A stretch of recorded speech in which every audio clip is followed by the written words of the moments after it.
बिस्मिल्लाहिर्रहमानिर्रहीम। Dear viewers, अस्सलाम वालेकुम। लर्निंग विद उमर फ़ारूक में आपको खुश आमदीद कहता हूँ। आज का वीडियो उन सारे सरकारी मुलाजमीन के लिए है जो सरकारी मुलाजमत करते हैं और इस कोशिश में रहते हैं कि वो इससे अच्छी सरकारी मुलाजमत में चले जाएं, यानी एक डिपार्टमेंट से दूसरे डिपार्टमेंट में चले जाएं या एक ही डिपार्टमेंट के अंदर रहते हुए उसी डिपार्टमेंट में हायर पोस्ट के ऊपर चले जाएं। तो इस पे हम बात करेंगे। काफ़ी ज़्यादा लोग मुझसे पूछते भी हैं कि पे प्रोटेक्शन क्या होती है और उसके बेनिफिट्स क्या होते हैं। वीडियो को आगे बढ़ाने से पहले आपसे एक रिक्वेस्ट है कि अगर आप चैनल पर नए हैं तो ज़रूर सब्सक्राइब करिए, वीडियो अच्छी लगे तो लाइक करें और शेयर करें। अगर कोई सरकारी मुलाजम जो है वो नेक्स्ट हायर पोस्ट के ऊपर अप्लाई करता है तो उसको क्या बेनिफिट मिलते हैं या क्या बेनिफिट मिलेंगे, तो इस पे हम बात करेंगे।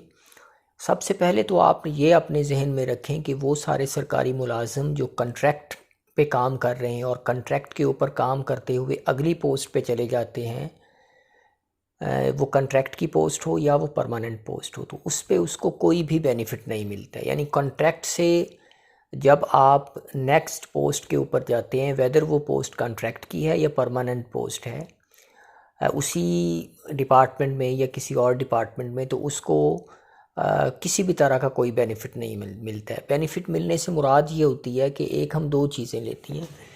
एक तो ये होता है कि लेंथ ऑफ सर्विस का काउंट हो जाना। लेंथ ऑफ सर्विस से क्या मुराद होती है वो भी मैं बताता हूँ। और दूसरा ये होता है कि उसको सैलरी के तौर के ऊपर कोई बेनिफिट मिलता है या नहीं मिलता, जिसको हम पे प्रोटेक्शन कहते हैं। पहली बात तो आप ये क्लियर कर लीजिए कि किसी भी सूरत में वो बंदा जो कॉन्ट्रैक्ट के ऊपर मुलाजमत कर रहा है, वो अगर थ्रू प्रॉपर चैनल भी अप्लाई करके जाता है आगे, तो उसको किसी भी तरह का बेनिफिट नहीं मिलता।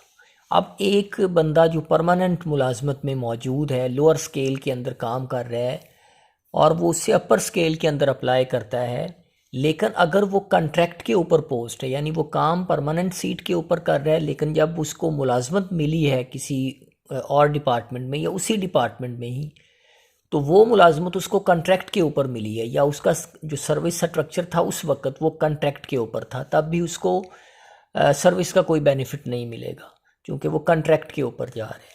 हमेशा जो पे प्रोटेक्शन है या जो सर्विस के जो बेनिफिट्स होते हैं वो परमानेंट से परमानेंट जो जॉब है उसकी शिफ्टिंग के अंदर मिलते हैं। अब वो किस तरह से मिलते हैं?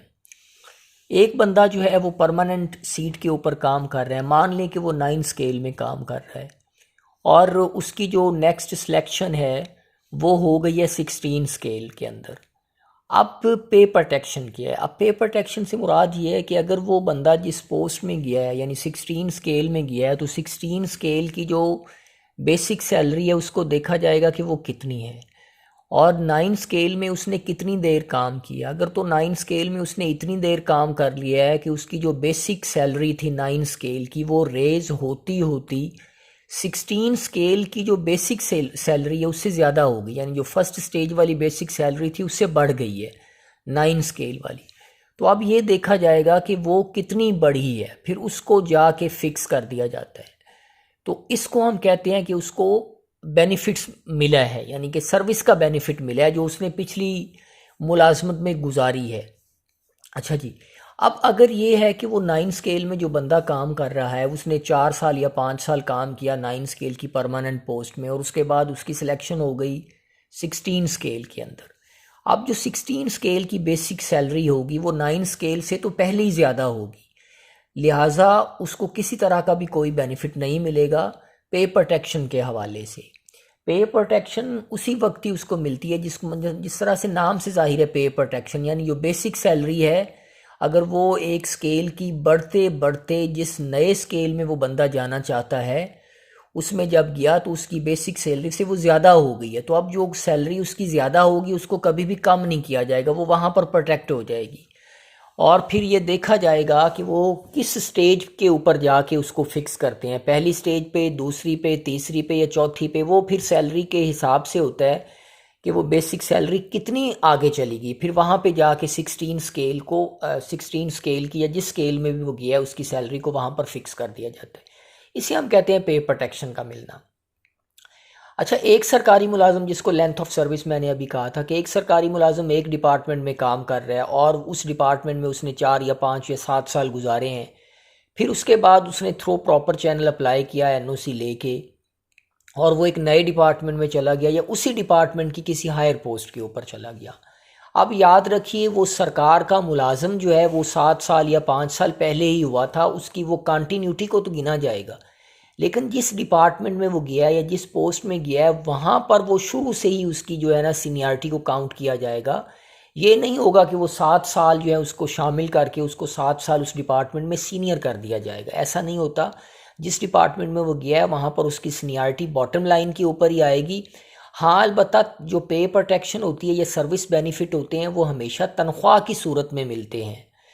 तो ये कई लोगों को ये सवाल पूछते थे जो अभी ख़ास तौर पे जो लेक्चरर लोग लगे हैं स्कूल की जॉब से या किसी और डिपार्टमेंट से लगे हैं, वो कहते थे कि हमें मतलब क्या बेनिफिट मिलेगा। तो बेनिफिट हमेशा एक चीज़ तो ये मैंने क्लियर कर दी है कि परमानेंट से परमानेंट सीट के ऊपर मिलता है।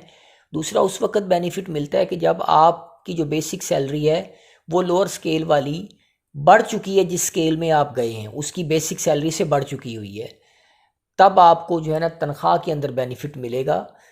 लेकिन आपकी जो सीनियरिटी है उस डिपार्टमेंट में वो बॉटम लाइन से शुरू होगी, यानी जितने भी बंदे आपसे पहले उस डिपार्टमेंट में काम कर रहे हैं वो पहले आपसे प्रमोट होंगे और आप अपनी बारी के ऊपर प्रमोट होंगे। हाँ, अलबत्ता उस दौर के अंदर जो आपके साथ लगने वाले बंदे हैं, अगर आपको पे प्रोटेक्शन मिलती है तो आपकी सैलरी उनसे ज़्यादा हो सकती है।